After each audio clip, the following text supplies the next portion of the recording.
Ikaw ba ay isa rin sa iniwan na ng jowa o asawa mo at naghanap na siya at sumama na sa iba? In short, nangabet na ganon. Pwes, alam mo ba na hindi ka nag-iisa, Mars?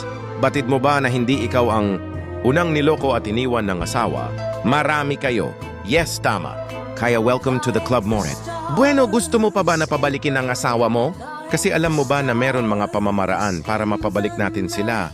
Ang tanong, gusto mo pa ba? Hindi ka pa ba nadadala o nagsasawa sa inyong mga tampuhan? Walang hanggang katapusan. Huy! Ano to, martir-martiran lang ang peg mo, Moret? Iniwan ka na nga, pababalikin mo pa. Huy! Pues ganito, gawin mo ang obsession love ritual na ito. Iblong mo ang orasyong. Ito ng 3 beses sa litrato niya gabi-gabi bago ka matulog. At saka mo ilagay ang picture niya sa ilalim ng unan mo. Gawin mo ito araw-araw. Hanggang sa bumalik na siya sa'yo. Ano, Moret, feel mo pa? Then try it!